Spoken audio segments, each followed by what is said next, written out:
Hi everyone, my name is Helene. I'm a social work student from Finland. And have you ever thought about what social work has to do with ecological crisis?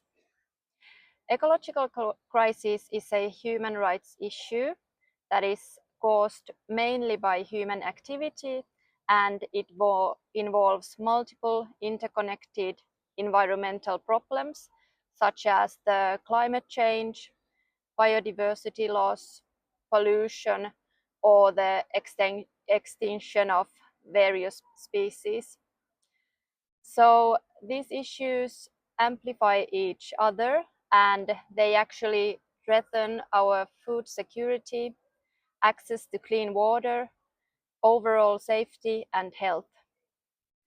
Ecological crisis threatens human survival and the lives of our children. So from the social work perspective, we need to understand that the most vulnerable people suffer the most from the consequences of this crisis. Eco-social social work is an approach within social work that integrates perspectives of social justice and ecological sustainability. It recognizes that human well-being is dependent on planetary well-being, and for this eco-social social work approach, the key contributors uh, for example, in Finland include social work professors like Kati Närhi and Aila-Leena Matthijs. They have been studying this topic already since the 1990s. The key features of eco-social social work include recognizing the importance of our natural environment. It understands people and social work as part of nature, but it also recognizes that all species are interdependent and all living beings are inherently valuable. It also includes promoting holistic well-being, in which the focus is not only on our physical or mental well-being, but also on meaningful and responsible doing, community, and inclusion. Eco-social social work also acknowledges our global responsibility. It emphasizes responsibility towards future generations and global human rights.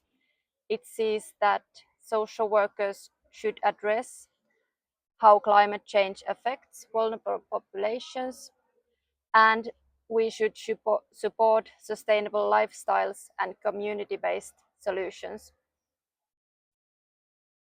It also seeks to influence and change the structures and processes that uphold both social and ecological injustices.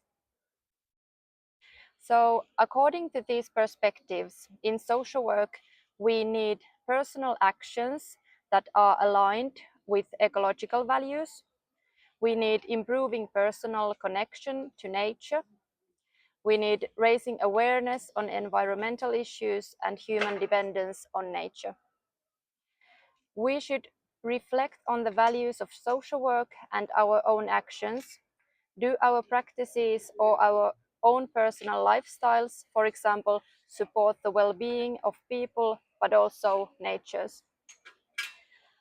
I personally believe that in order to support clients' well-being and sustainability, we must first reflect on our own ways of living and doing social work.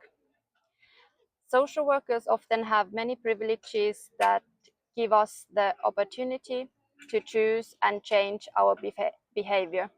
Clients do not actually always have these opportunities. We should also start identifying groups at risk and work together with our local communities and groups. Eco-social social work in practice could be implemented, for example, by creating social work networks that create organizational change. It could be sharing information and working together with local groups, researchers, or policymakers to solve problems related to the ecological crisis. Supporting sustainable lifestyles that promote both personal and planetary health. We should also consider the living environments of clients and the impacts to housing or income security, for example. We should start making disaster preparedness and recovery plans in social work. We could also use community and nature-based methods such as recycling shops, use of green areas or vegan folk kitchens as part of different work activities. We can also support community gardening as part of inclusion work. Eco-social social work should also include participating in public debate and acting as experts to safeguard the interests of the most vulnerable people. So, in conclusion, we can say that the well-being of our environment should be part of everything we do in social work. Eco-social social work is about the living conditions, equality, and justice, but it is also about the survival of marginalized groups. To protect all life, we need social work, advocacy, and activism. We need solidarity and collective action.